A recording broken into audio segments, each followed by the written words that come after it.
And I've been traveling and representing Barbados since 2005. Right. It's a long time. So how was that transition? Or what was it like when you decided to say, all right, let me go from passion to business? When you start to do your own thing, all of a sudden, you're not good enough because they don't want you to get started. What's the experience like working with Barbados Food and Rum Festival? People, biggest challenge is always people. And I pass good and positive vibes to every other chef that I encountered. Here and internationally, we created a team, without saying we're a team of chefs that represent Barbados here and internationally. Visiting all these places, winning all these awards, running your business, you got time for family? You know, I'm glad you asked that question. If there's a young person who would like to get into this field, Yeah. what is the first steps they should take? Oh boy. Welcome to Gems from Friends. This is where we have conversations with creators, entrepreneurs, young professionals, collecting stories of brands and people. Hopefully we can motivate and inspire and maybe even ignite the fire for others to start their own projects. I hope you enjoy this episode. Stay tuned.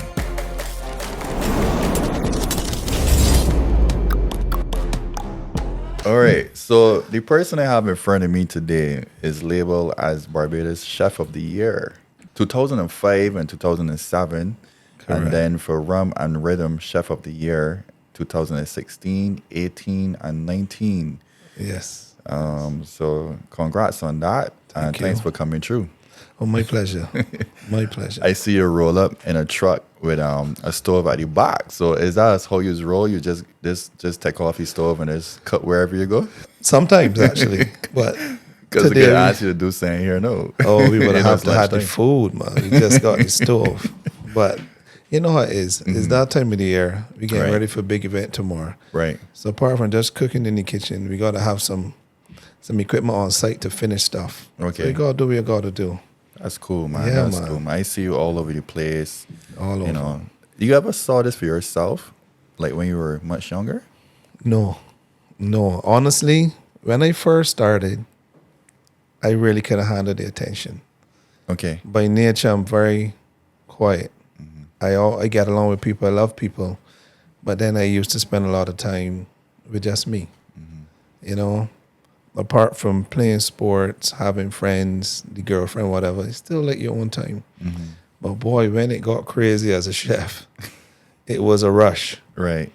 I remember literally just going anywhere, sometimes just shopping, especially shopping, because it's a food space. And people would always come up, how you doing, Chef Creig? And this earlier, I would be like, my name is actually Creig Greenidge. but then, you know, I had to embrace the fact that that is who I become Yeah. to the public eye. Yeah. It's good branding because I Yeah. never call you Craig. It just No. feels weird calling you guys. I'll call you, yeah, Chef Craig. It's like your mom named you that. Yeah. Well, she accepts it as well. Then. She would say Craig still. The only joker, my father would call me Chef Creig. He literally would come in a public scene, see me talking with other persons, and come up and say, "What's up, Chef Creig?" and laugh. And so it is accepted by all, and I embrace it as well. You know, coming up, a lot of us had like backup plans. Well, some of us, or you know, if one thing don't work out, we can do something else. What was that something else for you that you had? There was a few things because I was a pretty good barber early out. A barber. A barber, yeah. Okay. I always loved vehicles, so I was going towards detailing, and then anything else customer oriented, Okay. whether it was sales or anything like that. But boy, the chef world just pushed all them aside and left them aside. It's all chef. When that moment started for you, when you knew that it was going to be cooking, That was from a boy. The simple transition of a food lover and a boy that loved to eat. Every house that I went to, I end up in the kitchen. And everybody would say, whether it's auntie, uncle, grandfather, anybody, my mother's friends, they would all say, you need to learn to cook if you love to eat so much. So I say, you know what? Every kitchen I went to, I learned everything from that person. okay. Yeah. And then on Sundays, I always just sit and watch TV. It was a family thing. Have lunch, watch TV, take a nap, watch TV outside, play whatever. And there was a cooking show that came on every Sunday. French-based cooking show. All stainless steel kitchen, all whites and everything. Right. I said, well, it seems correct. I love to eat. I love food. I'm a neat freak. Right. So let me try this.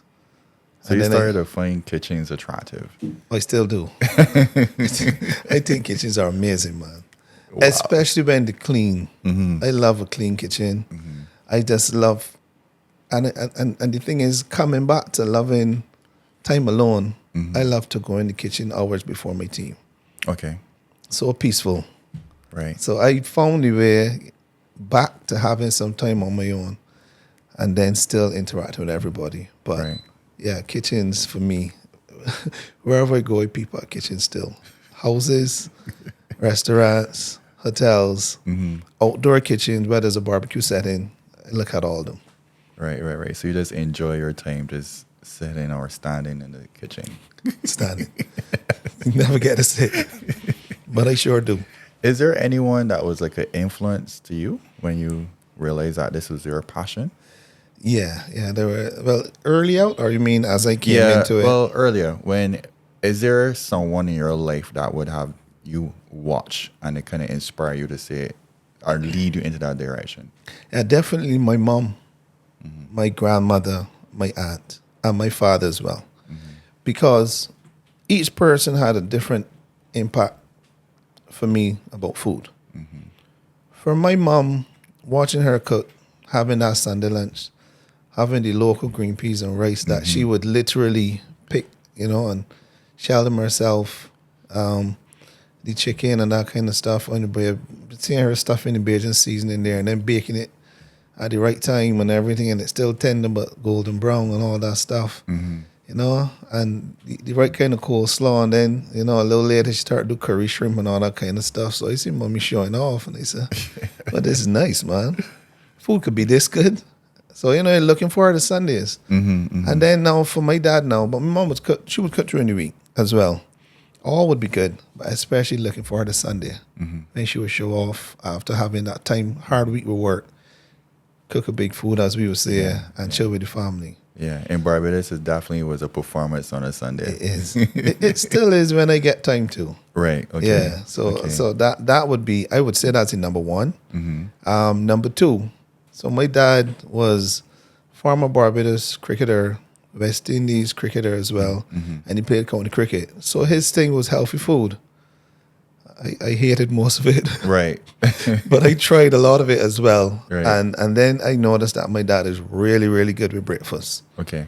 From omelets to that kind of stuff. Because he would always do protein pack omelets. So he would do omelets and have like fish in it. Whether it's when he would take the sardine and saute and add it into that high protein, those performance guys. Mm-hmm, mm-hmm. So I said, I hate sardines. But then when he did it, it was so good. So that started me in trying foods that were weird to other people. Like he would drink the soy milk and that kind of stuff, which as a boy is like, what is this? So I tried it, so he started to open up my palate and that kind of stuff. Okay. And then the next lady, grandmom, where you with the family now, all your cousins, aunts, uncles, grandfather, she would cook almost anything, and we would be, as you would say, foolish behind it. Mm-hmm, mm-hmm. Simple thing of if she does her pan-fried bakes and rice porridge or oats or barley or any of that kind of stuff, memory's still here. So you look forward to going by your grandmother for that. Yeah, and those folks that had magic, man. They don't matter what they cook, it just got like a different taste. Love and flavor. Love. Yeah. Love and flavor, because some will cook with love, but no flavor. No flavor or taste, but definitely my grandmom had that. Okay. And then my aunt, who was also at my grandmother's house, mm-hmm.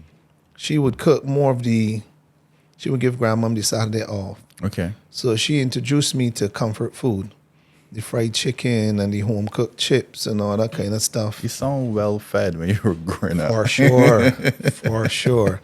But my grandma was such a food hub that even the neighbor, we had a neighbor next door, she's Bajan and English. Yeah. And she was the first person that introduced me to pan-fried fish cakes instead of deep-fried in the circle. Okay. So she pan-fried them so they would be more like the bake. Right. the old school bait. And I know a lot of people Yes. have the debate where some people have that flat bait, and then some people have the The rice bait Mm-hmm. in the frying pan. So it's flat, but it's still raised. Okay. Or we would Okay. say poofy, right? Or puffy. So she used to do her fish cakes like that. And that was another new thing as well, and showed me that you could do things a different way. Mm-hmm. I mean, it was so good Right. because she was, I said English Bajan. She would have embraced salmon cakes and crab cakes and that kind of stuff, which are pan fried in the UK. So she said, this is my easiest way. This is the style that I could basically say she perfected. She would do them like that. Okay. And they were amazing. No lie. So you had influence from everyone Everywhere. around you. Everywhere. Anywhere there was food, I went peeping and trying. Okay. So how was that transition? Or what was it like when you decided to say, all right, let me go from passion to business? Mm-hmm. What made you do that? Honestly, people. Because I went into the Barbados Community College, DePaul Marine. Went and did what I had to do there. Gave some trouble, got into some trouble and everything, but could always cook. So I made it through. And on that note, I rest in peace to Miss Earl. She was amazing. She's actually the person that told me, I don't mind you being naughty and talking a lot of, let me put this nicely, speaking out of terms. She said, I can see your potential and you can be good. That's what she said. So I felt good there. But yeah, I did the course there. And after that, I literally jumped straight into work, into the world of catering. Okay. So studying, working, and I was still working at Big B as well because I put myself through BCC. Okay. Yeah, so I was always a hard worker. Or gotcha. Yeah. Gotcha. So coming in from work and school and everything, both of them were combined. So I could say I was a partial professional while I was training. And then on my last day of school at BCC, my last exam was my first day of work. So I mean, everything just tied in together. I was finishing my last exam and Chef Anthony Ford at the dining club was outside. He took us from there, he picked us up and took us to work. Myself and one of my best friends, Lindsay Graves. So, I mean, I can't say that it was one and then the next. It's like it was all tied in. It was like it was supposed to be. Yeah, it was supposed to be. Yeah. Name some of the places that you got to work at, what kitchens you went into. First kitchen was actually at the Palm Marine. Okay. So I was a student, and then I started to. They actually allowed me to create the kitchen team from the students with the students. Okay. So I was the main guy pulling chefs out of the courses to work certain nights. So my first job was at the school while going to school. Then, as I mentioned, I left there, went to the dining club group of caterers. That is owned by Peter Edie. I think it's Caribbean Cuisine now or something like that. Okay. But there is where I met my mentor, Chef Anthony Ford, who's Peter Edie's head chef. Then after there, I went on to Mosaic Restaurant, which is no more. It was based at the South Beach Hotel. I moved on to the sister company from Mosaic at South Beach and went on to Seabreeze Hotel on the South Coast. Then after that, all this time is when I was winning Chef of the Year and people were calling for you at the highest bidder.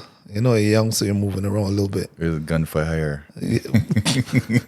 Knife for cooking. Knife for cooking. I like that. Yeah. I like that. No. Yeah, so from there, Fairbest requested me at Sandridge, which was my favorite hotel working at Sandridge Beach Hotel in St. Peter, Roadview. Spent my longest stay was at Sandridge. Wonderful place. Was upset when it was sold and became St. Peter's Bay and so on. And then it would have been Sugarcane Club, and last place it would have worked in the hotel would have been Escape Hotel and Spa, which is now Waves. Okay. Yeah. So what made you decide to start your own business? The demand. Because people started to ask me for catering. You know, the popularity was growing, winning the Barbados Hotel and Tourism Chef of the Year and stuff. People seeing your name, seeing you on TV, newspaper, magazines, all that kind of stuff. So people said, well, why not start doing private stuff? So it started with people calling for that, dinner for two, family lunches and dinners, baby shower, and the list goes on. So it came to a point where it was a choice. Right. To go into my own thing. And that choice came in a rough way, to be honest with you. I had the hotel job going there. So this was at Sugar Cane Club. I mentioned that, right? Yeah, the second last spot. And the catering got so busy. I didn't start the business name as yet or anything. It was just catering under my name and stuff like that. And we ended up with 2 weddings on one day. And then still was at the hotel. And I came in to work, I think the next day or whatever. Started to see colors. You understand where I'm going with this? You started to see colors? Colors. Your head spinning, seeing colors and everything. Okay. Panic attack. Oh, no. I'm in my 20s. Right? So busy. On the rest day, overworked. Yeah. And that day, my brother was living close by. He still lives close by. I should say he was working close to where he lives. So I got him to come for me and took me down to a doctor that he knows in Speightstown. Indian guy. I walked in. He asked me what's going on. Why are you like this at this age? I said, I'm busy with a business that I've started and I'm still working for someone. He told me, you're not sick. You need rest and you need to make a decision. He got up. He said, I'm going to my pharmacy. And he was stressing on this. I'm going to leave my office and go to my pharmacy and come back to you. I expect a decision on if you're going to work for someone or work for yourself. Whoa. You notice what he said? My office, my pharmacy, and this was all in his building. Right. So he went and he came back. He sat down. I said, well, boy, you can't be a dummy now. You got to start working for yourself. Sitting on, think about it and everything. And he said, all right, it's time to take that leap. Come back in with the medication. Put it down on his desk. What's your decision? I said, I'm going to resign. I'm going to work for myself. Took the medication, put it in the drawer. Go home for 2 weeks, get some rest. Yeah. Give me a shout when you resign. If you haven't resigned, come back to me. If you resign, go ahead, continue. So you're saying that if you had decided to stay on the job, he would have given you medication? For sure. For sure, because he said I would have needed it. I would have been destroying myself, and the only way to cope would have been medication. That is a clear indicator. Okay. Super. I mean, it stuck with me and it sticks with me forever. So when you were about to start your own business, you had like fear. You had like this. For sure. Yeah. For sure. But I was always one to embrace as a challenge. And I just jump into it, to be honest with you. Yeah, there was a little fear, but you say, you know what? I always believed that was for you. You're supposed to embrace. And that's what I did. It was rough at the beginning, trying to figure it out. The word was coming. But obviously, you're not accustomed to running your own business. So sometimes you're charging wrong. You're shopping wrong. You're spending wrong. All kind of stuff. Yeah. So that was the hardest part. And then always saying yes was another thing earlier in the business. Hence, I ended up with 2 weddings in one day. Yeah, that must have been crazy though. It was. Like 1 is crazy enough, but 2? 2. That's a man thing. It is. It is. What saved me though, we're going to go back on to something else, but one was at the Clock Tower and one was at George Washington House. So they're on the same stretch. Same stretch, yeah. So thank God for that. Okay, not bad. Not too bad. It was rough.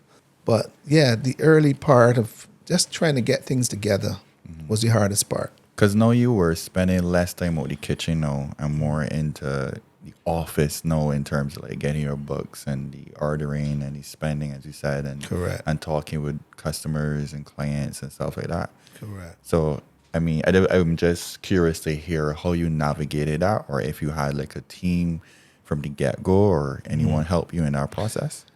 Early out, I did most of the cooking, all of the ordering, all of the meetings and the discussions for any job. And then I had help with preparation, etc. So it was making sure that the standard was right. Okay. Because I find watching other businesses before I got into it, a lot of persons would get it built and try to step away from the main thing, which is the production and the preparation of the food and the service. And they would say, all right, I got a team now, I don't have to cook anymore. As a chef, you got to be in there, because I always know, and I was always told, you're as good as your last meal. So whatever you cook last, if it's terrible, you got to fix that the next time. Yeah. So it was me doing everything with help, and then started to add people that were capable. Some were capable for more at a time, and then they fell off. Right. Because I am not the generic caterer or business person. I am not rigid. I am not stiff. More open. I would sit down and meet a person in their patio to close a deal for a catering job. We could go somewhere, sit in the park. It doesn't have to be an office, because we're more natural. We're more organic. And we don't set one menu to run forever. We design menu for each person. Okay.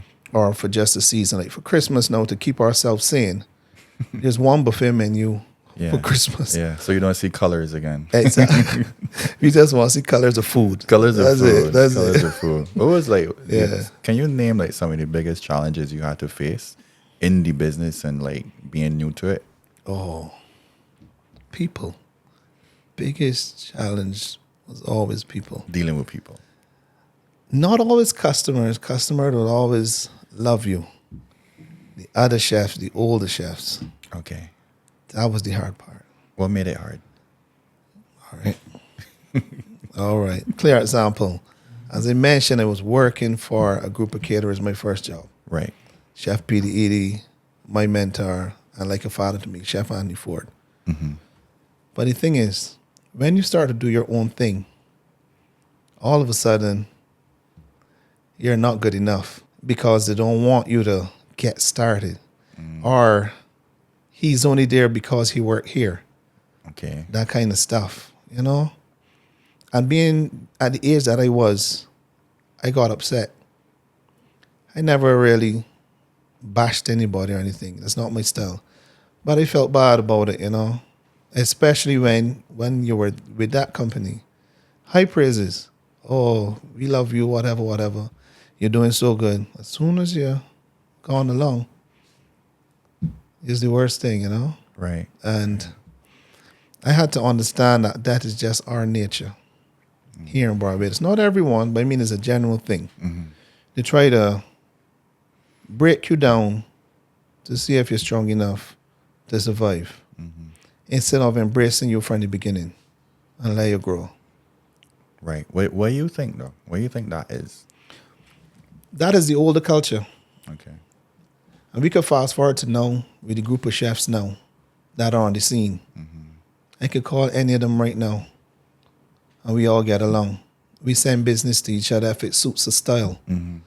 So I took that back then, and when I became the man on the scene, I said that would never happen again.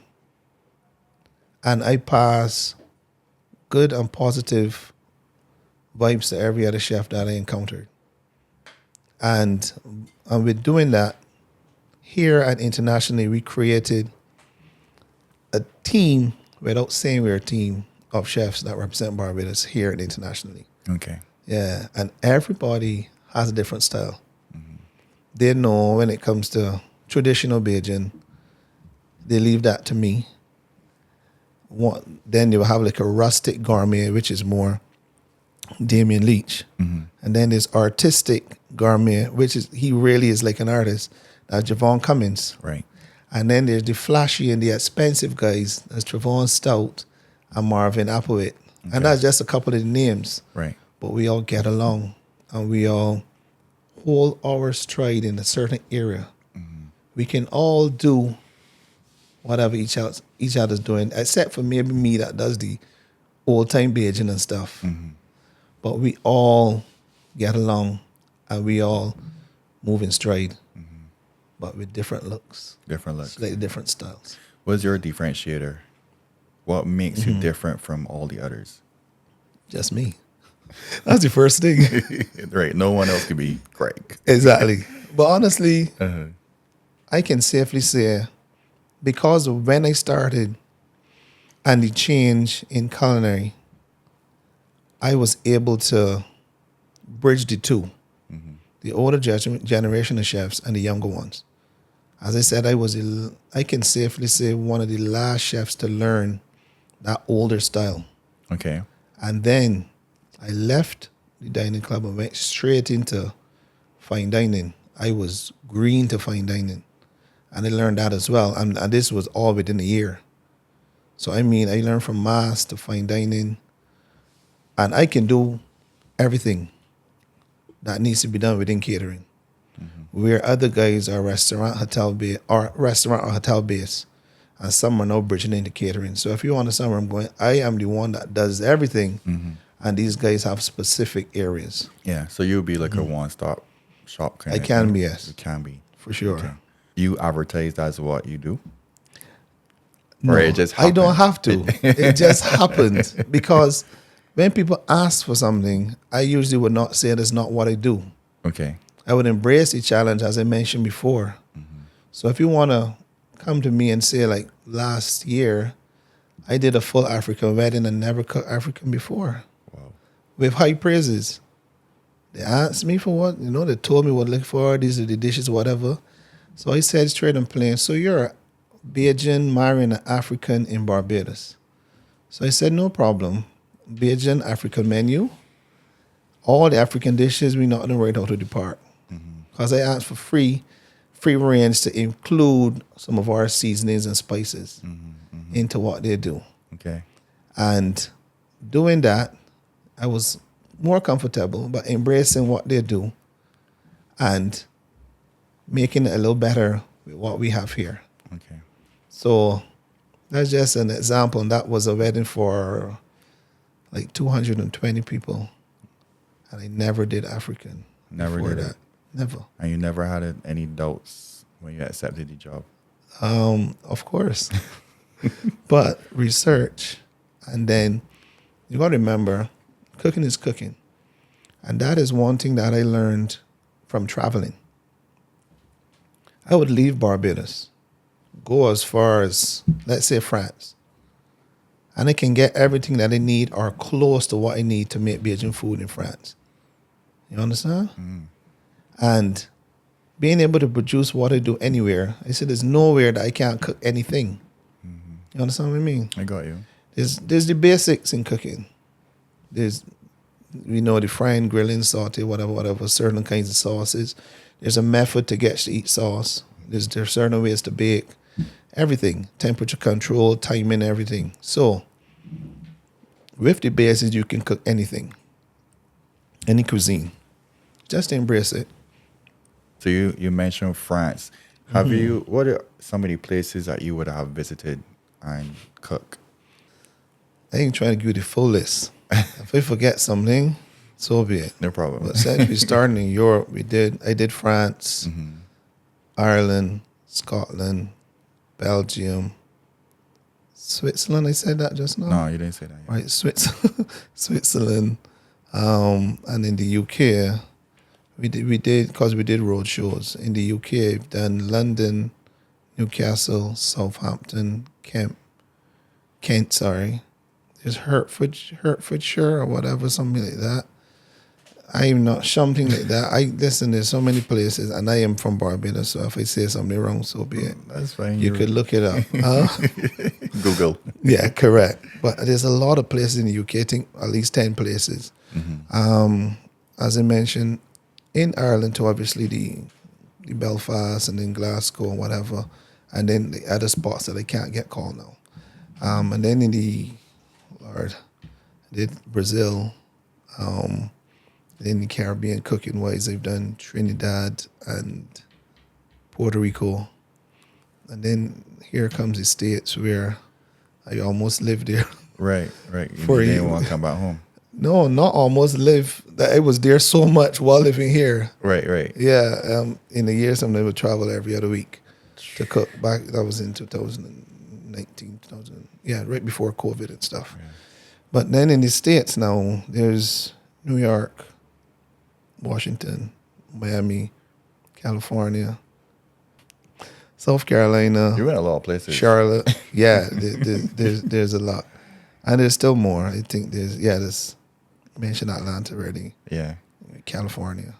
Sounds like you went on a world tour, man. Yeah, cooking. And all this I've time been you were doing it still long. winning the awards. And Still winning awards. Yeah, for sure. And I've been traveling and representing Barbados since 2005. I mean, Right. It's a long time. Long time. You forgot one title which I hold true to my heart, which is the Embassy Chef Challenge, which is held in Washington. Okay. Yeah, I Okay. won that. And the funny thing is, I'm always the first to win international titles. Okay. They always say, "Go, Craig, you first." Right. You open up the gates. Yeah. And the director in the U.S. market of Barbados Tourism Marketing Inc. Mm-hmm. He now moved over to Canada, but he would always say, "I know I stand a chance at winning if we put Craig in first." I always make the joke. I said, "So there's at no point can I attend these events, just eat and relax." I said, "No, when you go in, I know I'm going to get something good."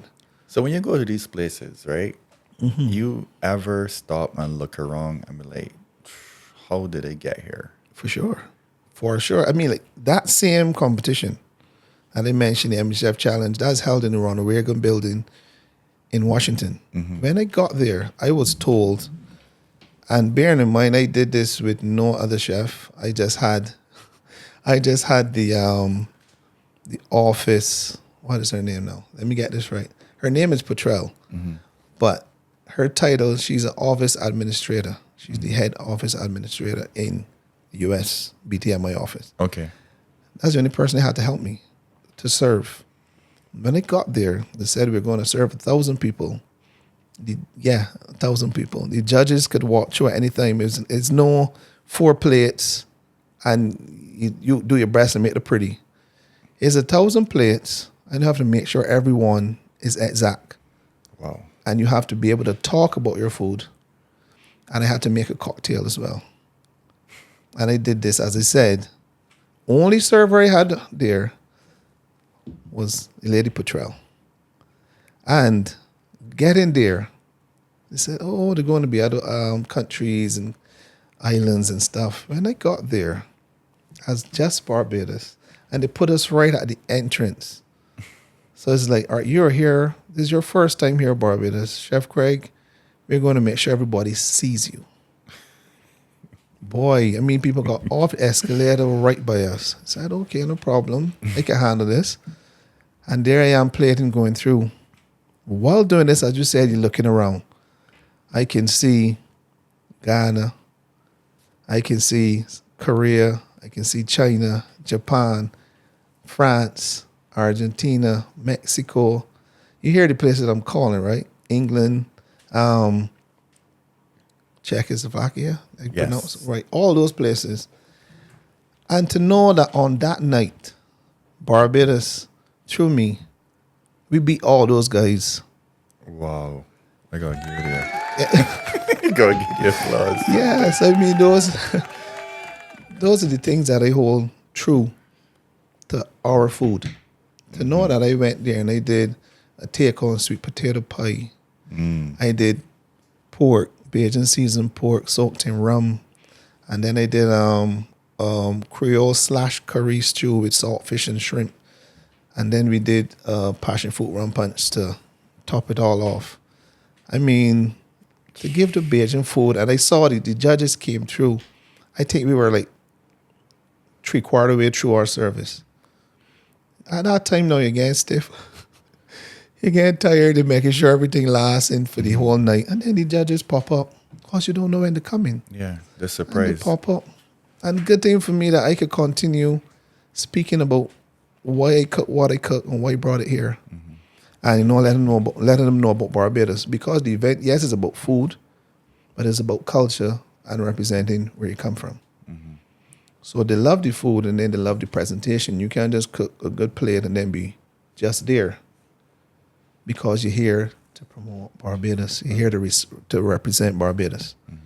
And when they came through, saw the vibe and everything, and I engaged them, giving them the food, explaining each dish, and they eating it, and they got the story behind it, and why you use this and why you use that. And then to finish off with the rum punch, you know? With a little passion That fruit will in always it. do it. As we try to tell you. So not only you have to be good at cooking, but you have to also be a good communicator as well. For sure. For sure. Because think about it. Suppose I go and do one of these said weddings or a birthday party. You get there, the food is great. But the chef ain't talking to you. His staff just serving and dry. You know, that's terrible. That can kill the fact that the food tastes good. Yeah. But make it a whole atmosphere. Make sure that you engage the people. You're laughing, telling them what's going on. You can tell them about every dish and that kind of stuff. People love that. So you create an experience. It should be. Yeah. It should be experience. Because for me, my happiest times involve food. So why not let it show through my work as well? So I think in like visiting all these places, winning all these awards, running your business, you got time for family? You know, I'm glad you asked that question. That has been the hardest part. Right. No lie. That has been the definite hardest part.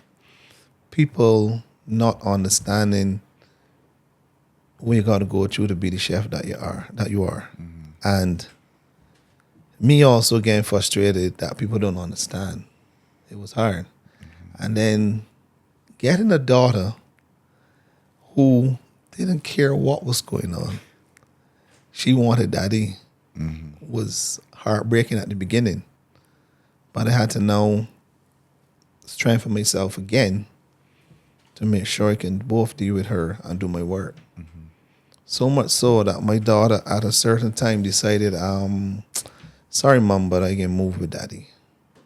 And she doesn't matter what's going on. She wants to be there. So I embrace that. I love my daughter from day one. That is my daughter right through. The relationship part of it, no. Keeping it real was hard. Right. It was hard. Oh, it was brutal. So much so that whenever I traveled, it was painful.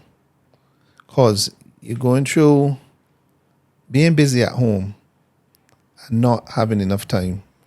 So then on a plane every minute. So you're leaving misery and then you're heading out to work. When I say misery, because you're fighting. Yeah. You're fighting because when there's a issue in a relationship and trust starts to break down because explanation or understanding is very low. So then leaving that to travel, get on a plane, sad. The joy, that's why I love my food, my work of food so much. The joy for when I travel does come when I cook. No lies. You're on the plane, you know, you're feeling a sort of way, you're sad, you're lonely, you're gone. You get to the job, you're fussy, job done. You literally go in your room and you want to walk around outside, you know, because you're a little bit broken, you know. So let me say if I understand. You obviously you said it was misery because it was fighting. Yeah. But when you get to the job, did the misery or what was happening at home affect the job, or the job become like a haven? Safe haven, correct. Yeah, it literally, I would only be engulfed in that. All the work. And I would never overwork, but I would bury myself in it when I have to. Right. For that time. I never try to work to kill myself, like some people would. You don't want to see colors again. Yeah. No, not at all. Not at all. But it was hard. It was hard. You say you didn't even want to, like, when you finish your job and you go back to your hotel room, you didn't want to venture outside, anything like that? I would try to do it all heading in or on the next day. But after the work, I would literally need quiet time to embrace what I just did, the people that I just encountered, because you travel and you meet some people all around the world that just love our food and culture so much. I don't want to go and offset that. So I would sit and just reminisce, relax in the room. The next day now we get up, talk to my daughter and everything, start the day, and then go and see some sights or whatever. Okay. And obviously try food wherever I go. Usually food For will be in sure. there. Of course. So you're doing well for yourself. Is there anything that you would have liked to do differently? And I may go back to balancing the relationship, personal life and business. Is there anything that you would have that you learn now that you wish you had done before? No. I actually like where I am now, and I'm in this place because of what I've been through. So I've found the right person, the right relationship is here. And it only took a person that knows what the culture takes and someone that can understand you. Right. But before that, I had to deal with myself. Because obviously going through all that, working hard, not understanding, I had to find a way to understand how I need to be with other persons. How to embrace my work, but not let it take over. Right? Because I could say my fuse was a lot shorter back then for my temper. Okay. I was not aggressive, but I got upset because you're not embracing what I love, which is a positive thing, which is my work and which is food. And obviously my daughter was there as well, Right. right? So it was always those two things. But now, still had a little fights in the beginning, but we've grown together. And with my daughter and everything, everybody's coming together well. Okay. So a little more patience, a little more wisdom, as they say, you get a little older. I guess the 3 or 34 gray hairs helping. But yeah, I think you got to find your groove. Right. It's different for every single person. And I found that. And yeah, I think that's it. Okay. I was just thinking because I know that there are some people that are in that struggle and haven't came out of it like how you did. Yeah. And maybe there's something that you experienced that could help them. And if there's any advice that you would give to a person who's about to embark on a big task, which is going to take them away from family for a long time, is there something that you would like to say to that person? I would have to say, honestly, that you have to hold on to the good part of anything. So if you're away and you're missing, miss the good. Don't dwell on anything that was negative. Right. While you're there as well, embrace all the good. Try to live positive. Try to do good stuff together. And that eliminates most of the negative, Okay. right? That's the truth. Got it. But remember, everybody got to do it their way. Right. Yeah, you can't do it like me. I can't do it like you. I could look at you and take away some things, Right. but I got to restructure them because all of our lives are different. Okay. Yeah. So do you mind me asking about finances? Like how you were you had any time when your back would be against the wall? For sure. A lot of times. And the thing is, right? I'm going to be straight with you. Up to this week, I wouldn't say back to the wall, but you have to learn ways to make it happen. Like, I'm doing an event tomorrow, which just calls for food staffing to cater for 800 people. Okay. And this company does not do deposit. It comes later. Oh. And I just came off a stretch of close to 15 jobs, no deposit. So Is that normal? sometimes yes, because it's ongoing business and some people prefer to pay a straight payment instead of a deposit. Right? Some of them, we're not going to call any names, but some of them. And we've been doing business together for a long time. So you have to have a little, as we say, something in the larder, something put away. Yeah. You need a buffer. Always have a little something that you can pull from, but also have good relationships with your clients. Like, for example, say this job is coming, and we know this pays shortly after in full. But there are jobs that are coming just after who will pay their deposit. You can put it there, but make sure you keep the buffer. You can either pull from there, or you can put some from there and some from the deposit, make this job happen, and then do both next week. Okay. So I mean, you just got to be able to make it manage. And I always say, never spend more than you're making. Don't put yourself in debt as a small business person.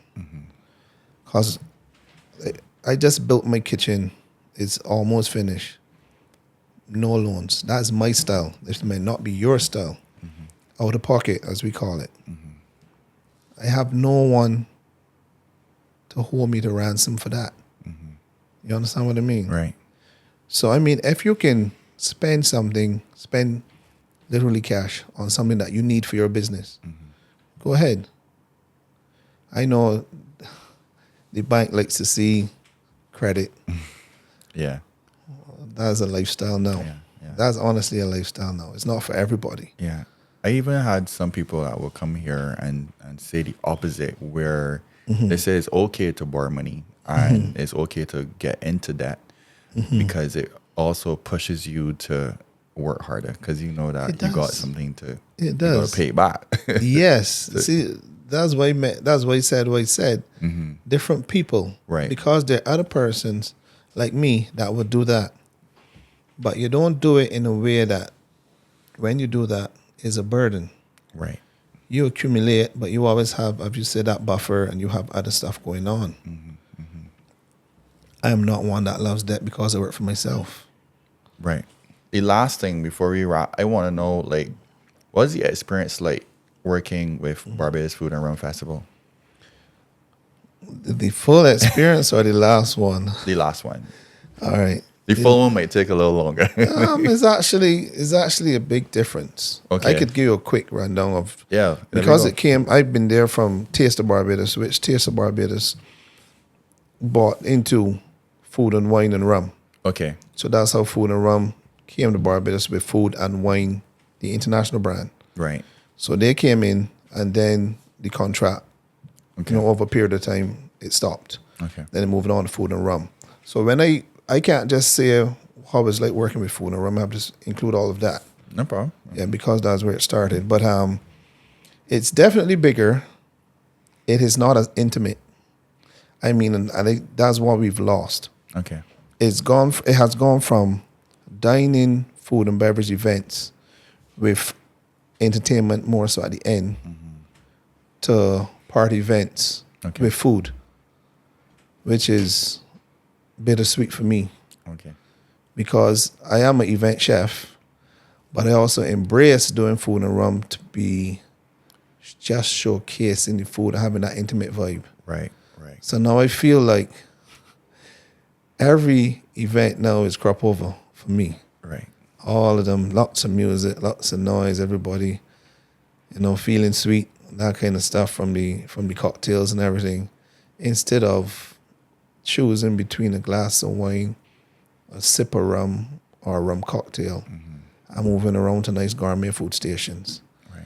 So it's more party, less food, instead of more food, less party. So you kind of would like to do more of having the food being the star, and then have a little entertainment as a side piece. Yeah. Instead of the food being the side piece. Correct. Or both together. Because with dinner, you would have live music in a restaurant. Just understand where I'm coming from. But there's what we call dining music or singing. Where they sing at a certain level that everybody can still speak to each other. Right. At an event where there's DJs and live singing, it is always louder than communication level. So that's my problem at these events. Right. So the interaction with the guests is gone.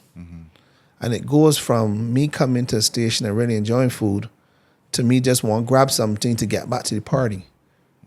Or let me just get it and hope that I ain't allergic to it. Seriously, it happens. Okay. Yeah. So, I mean, That's my take on it. Yeah, I got I don't you. want to go any further. No problem. We won't do that. Yeah. What are some of the things you would say if there's a young person who would like to get into this field? Yeah. What is the first steps they should take? Oh boy, they gotta love it though. It comes with a lot of dedication, but the love is the main thing because this is a hard job. Sleepless nights, long days, missing family, all that kind of stuff. I would say fitness, Right. losing your fitness because of your work.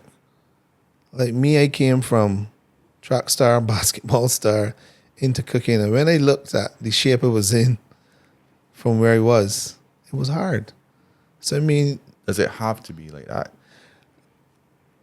not always, but I'm a caterer. So a lot of your work can be spontaneous, where you're here this week and then one of your clients pops up at the end of the week. I've started many years in the easier time of the year, getting back into training and gym and stuff like that. And then the traveling and the work picks up. But as I said, with a little time comes a little more wisdom.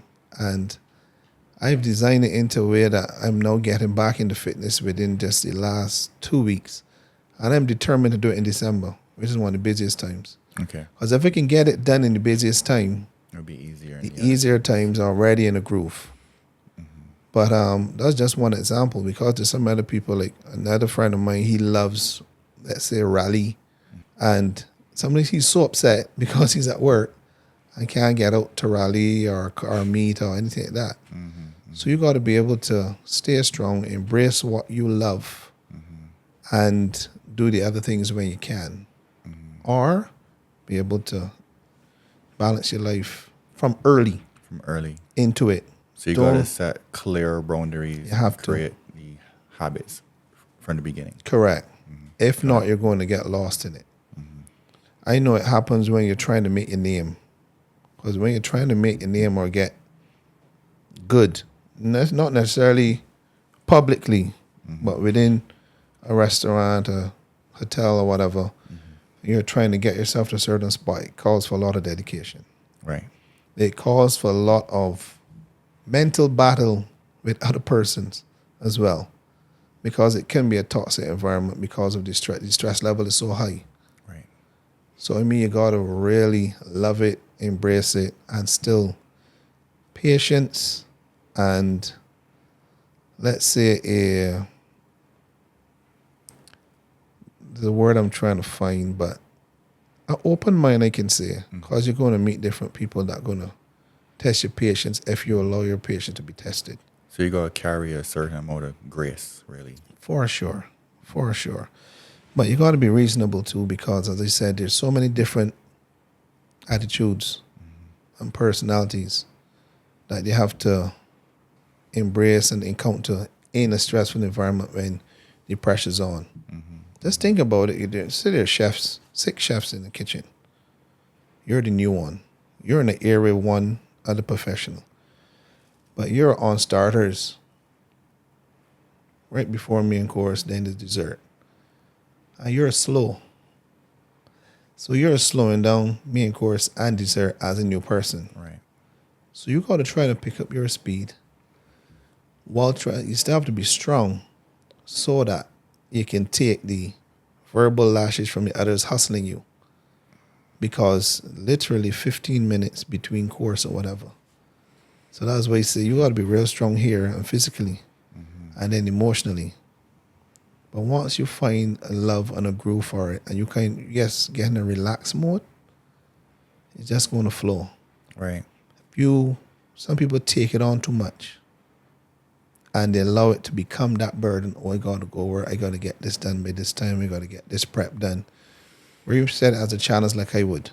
If I know I have to get in for 2 and I'm new to it, I'm not there at 2, I'm there at 1 Right. or 12:30.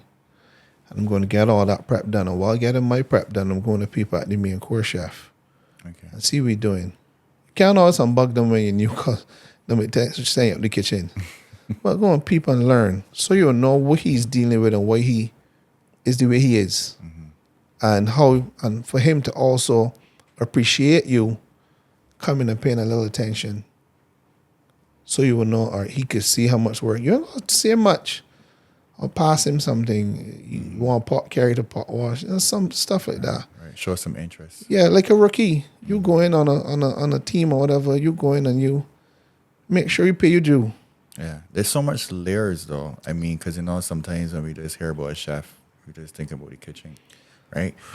And as you just break down a lot of things that people may not be aware of. Correct. And even if they like it, they might try to get into it, but then they realize all the different roadblocks it is or hurdles to jump over, is like, or all the mental gymnastics that you gotta do. And then on top of that, managing your own business. Yep. And then on top of that, managing your personal life. Correct. That is a lot. And I just want to give you your flowers and say good job. I know it takes a little bit of craziness to do this thing, this entrepreneurship thing, and then still manage the passion, because sometimes, the passion can turn into a punishment. Of course. If you're not intentional about how you create the habits and be aware of yourself and all these different things. Correct. Is there any gem? Is there any gem that you have learned coming up through the times, everywhere you've been, that you would like to leave here with us today? Boy, a go-to that you would like snap back to? Go-to. This is a food, or this is an experience? No, a gem. Just being a business person. Just being creative, because I see you as a creative, because you're creating in the kitchen. Correct. And just being a family man. Like, what is one thing that would give you strength and keep you going? Honestly, it would be love. And why I say that, because I found love in food, found love in my daughter, and I found love in my relationship. So when you find that love in everything, it brings everything together. Okay, so that's fair. how I operate. Yeah. It's as simple as that. Thanks, Put the man. things together that work. Got it. Yeah, man. All right, Chef Creig, thanks for coming through. My I mean, pleasure. other than making me hungry, it was a good one. No problem. We could fix that another time. All right. Yeah, man. Yes. Cut. I did. I'd say it's a wrap.